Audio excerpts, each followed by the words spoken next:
শুনানিতে যাদের ডেকে পাঠানো হয়েছে তার মধ্যে প্রবীণ নাগরিকরা রয়েছেন। যেমন তারকেশ্বরের একটা ছবি আপনাদের সামনে রাখবো, তার বয়স ৮০-ও ওপরে, তাকেও আসতে হয়েছে এই শুনানি পর্বের জন্য। ছবিতে যাকে দেখতে পাচ্ছেন তার নাম আরতি রাহা। ভোটার কার্ড অনুযায়ী তার বয়স ৮১ বছর। ১০০ কিলোমিটারেরও বেশি পথ গাড়ি করে আসতে হয়েছে তারকেশ্বরের ওই বৃদ্ধাকে। বলছে মা একটু বসতে হবে, অসুস্থ হলেও বসতে হবে, কারণ লাইনে লোক আছে, বসে থাকতে হবে। বলছে সবাই তো বলছে যে আমি অসুস্থ, ওই অসুস্থ। আমি বললাম তাও বাঁকুড়া থেকে এসছি, তোমার বাঁকুড়া ফেরত যেতে হবে। অসুস্থ বুঝেছো? হ্যাঁ, নমস্কার। কিন্তু ওই দাদুর অসুস্থ, বুঝছেই না আমি যে বললাম। একটু তাড়াতাড়ি ছেড়ে দিলে ভালো হয়। তো কোনো খাওয়া দাওয়া কিচ্ছু হয়নি, তো কিচ্ছু খাওয়া দাওয়া হয়নি। এখন আমি থাকি, ছোট মেয়ের কাছে থাকি বাঁকুড়ায়। আচ্ছা, আগে কোথায় থাকতেন?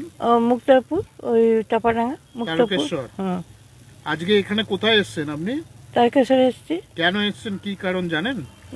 ভোটের ব্যাপারটায়, ওই 2002 সালে নামটার জন্য ডেকেছে। আপনি তখন কি তথ্য আপনার মনে নেই নাকি? কিচ্ছু মনে নেই আমার, মনে নেই, সত্যি মনে নেই। আমার খুব কষ্ট হচ্ছে, একটু তাড়াতাড়ি ছেড়ে দিলে খুব ভালো হয়। আর কিছু খাওয়া দাওয়া কিচ্ছু করিনি, সত্যি করে আমি কিছু খাওয়া দাওয়া করিনি। আচ্ছা, এই ডান হাতটা ভেঙে গেছিলো, তার একটা সমস্যা আছে। বাঁ পা একটা প্লেট বসানো ছিল, এটা একটা সমস্যা আছে।